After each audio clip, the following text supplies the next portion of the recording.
Hola muchachos, ¿qué tal? Buenos días, aquí tienen el horario para hoy, miércoles el 22 de enero. Your learning target for today is to distinguish the difference in use between the verb ser and estar. So continuing our conversation that we had last week and the quiz that you had on how to conjugate verbs, present tense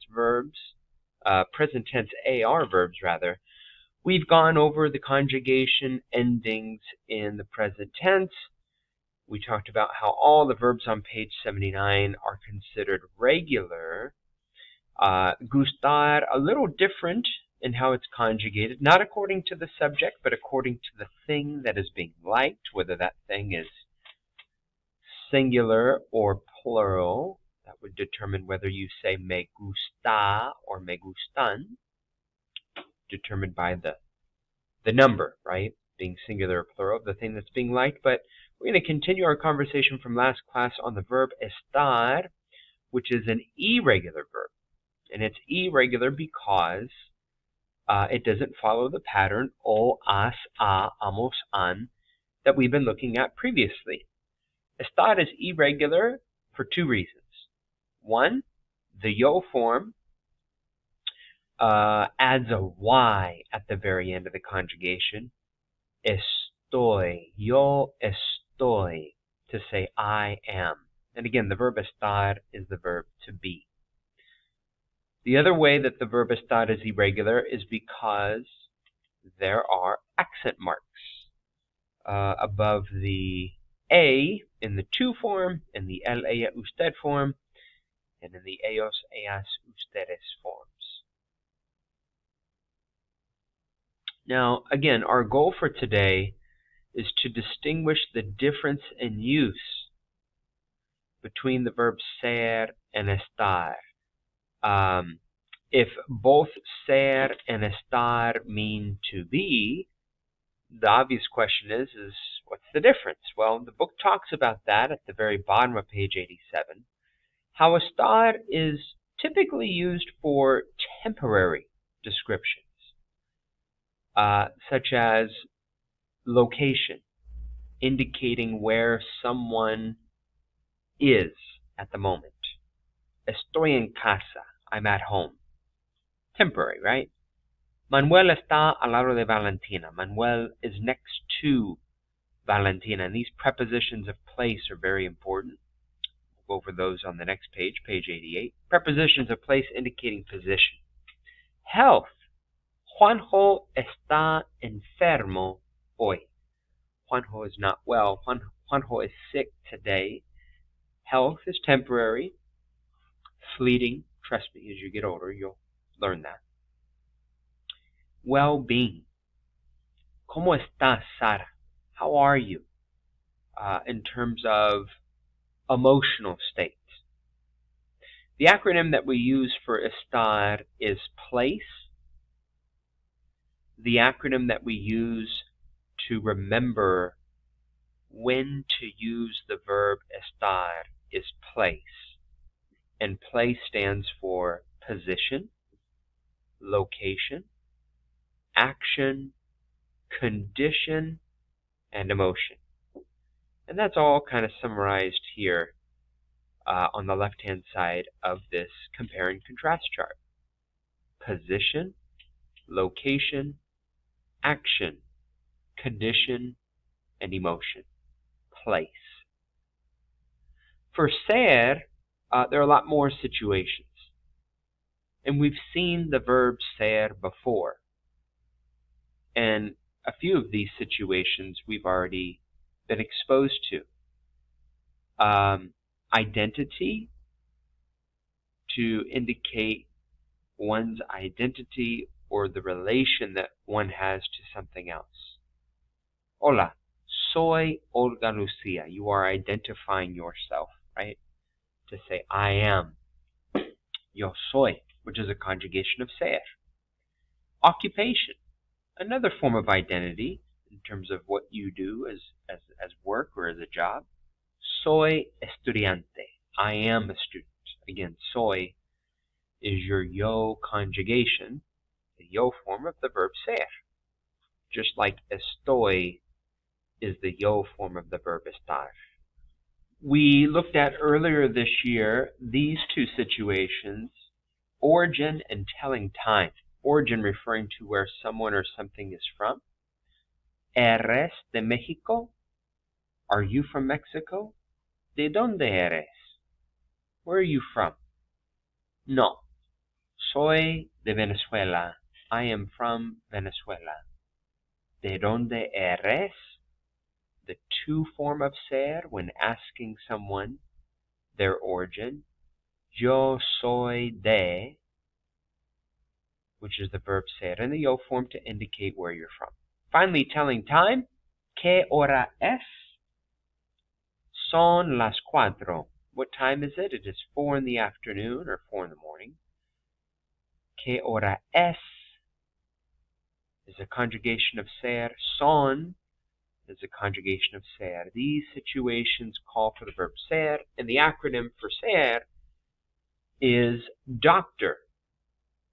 Doctor standing for date, occupation, characteristics, time, origin, and relation. Date, occupation, characteristics, time, origin, and relation. In terms of location, on page 88, they give us some prepositions of place to indicate position, right? Which is one of those situations of estar. So anytime you see al lado de, a la derecha, or a la izquierda de, allá, ahí, cerca de, con, debajo de, delante de, detrás de, in, encima de, entre, lejos de, sin, o sobre. Those are all prepositions of place used with the verb estar, and then estar, of course, will be conjugated according to the subject that comes before it, just like these examples here. All right, we're gonna do the inténtalo, which is at the bottom of page 88. Then I'm gonna have you guys do activities 1 and 2 on page 89. We're gonna skip activity 3 and do activities 4 and 5. All right, that's what I'm going to go ahead and walk you through right now, starting with the inténtalo. For the inténtalo, the book is just asking for you to provide the present tense conjugation of the verb estar, and that's going to be found here, right? Choosing the form of estar that matches the subject, which comes before it. But I want you to go one step further. I don't want you to just give the correct form of estar, but I want you to indicate why.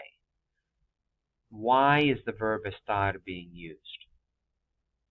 Is it in reference to position or location? For position, you're going to find one of these prepositions of place, if it's an example of position. If it's an example of location, well, then you're going to see a place, right? Casa, for example. Escuela, supermercado, restaurante, etc., etc. Cafeteria. If it's condition or emotion, condition really refers to like physical health, right? Whereas emotion refers to, emotional state or well-being. Position, location, action, condition, and emotion. And again, the acronym is place. So armed with that acronym, go ahead and knock out the inténtalo. I'll give you a minute or two. I'll pause actually just for a few seconds, and then I'll go ahead and give you the correct answers. All right, here are the correct answers to the inténtalo. Ustedes están en clase, location. José está en la biblioteca, location. Yo estoy bien, gracias, emotion. Bien is well, doing well, emotion. Nosotras estamos en la cafetería, location. Tú estás en el laboratorio, location. Elena está en la librería. Librería is a false cognate. Looks and sounds like library, but biblioteca is a library. Librería is a bookstore or student store. Also location. Ellas están en la clase. Location. Ana y yo estamos en la clase. Location. ¿Cómo está usted? Condition. Javier, condition or emotion. You can go either way. Javier y Maribel están en el estadio. Location. The stadium. Nosotros estamos en la cafetería. Yo estoy en el laboratorio. Forgive me, these are all location. Carmen y María están enfermas. Condition. Enfermas is to be sick. Tú estás en clase. Location. All right, for activity 1, it's asking you to complete the conversation not just with the verb estar, but also with the verb ser. Now, if you go to page 46 of the textbook, you have your conjugations of the verb ser there, just as a reminder, to help you navigate activity 1. All right, here we go. Correct answers. And then again, maybe indicate as to why ser and why estar. That would be terrific. Hola, Daniela. ¿Cómo estás? Condition or emotion. And she's asking in the to form, mama is, because this is a conversation between her and her mom, where the questions are usually in the to form and the responses are usually in the yo form. So, ¿cómo estás? Hola, mamá. Yo estoy bien. Emotion or condition. ¿Dónde está papá? Location. Ya son las 8 de la noche. Son, the verb ser, because it's an expression of time. No está aquí. He isn't here. Location. Está en la oficina. Location. Y Andrés y Margarita, ¿dónde están ellos? Están, location. Donde is where. So we're going to use estar with the interrogative where because where is in reference to a place or location. Están en el restaurante La Palma con Martín. Ellos están en el restaurante, location. ¿Quién es Martín? Ser es identity. Es un compañero de clase. He's a classmate. Es identity. Es de México. Es origin. We have de. Yes, Mexico is a place, but the preposition de is in reference to origin, right? De means from. En is in or on. So you got to pay attention to those prepositions that come before. De is always going to be with origin, from someplace. And usually it's a country or a city too, right? Y el restaurante La Palma, ¿dónde está? Where is it located? Está, again, donde, just like numbers 3 and 7. Está cerca de la Plaza Mayor in San Modesto. Cerca de is one of our prepositions of place to say close to, and that's why we're using the verb estar. Number 2, choose the preposition that best completes each sentence. So you got to pay particular attention to the prepositions on page 88 and the ones that kind of make sense. This can be a little tricky. I'll go over the correct answers with you. La pluma, the pen, está encima de la mesa. It's on top of the desk. La ventana, the window, está a la izquierda de la puerta. It's to the left of the door. Doesn't make sense to be underneath the door. La pizarra está delante de los estudiantes. The whiteboard is in front of the students. Would kind of not make sense to be behind. Las sillas están detrás los escritorios. Detrás de los escritorios. The chairs are behind the desks. Not really. I guess they could be on top of at the end of the day. Los estudiantes llevan los libros en la mochila. Not on top of their backpack, but in their backpack. La biblioteca está al lado de la cafetería. Not on top of the cafeteria, but next to the library. España está lejos de Puerto Rico. Spain isn't close. It's far away from Puerto Rico, geographically speaking. México está cerca de los Estados Unidos. Mexico is most definitely close to the United States. It's our neighbor. And then finally, Felipe trabaja con Ricardo, with Ricardo, in la cafeteria. Home stretch, activities 4 and 5.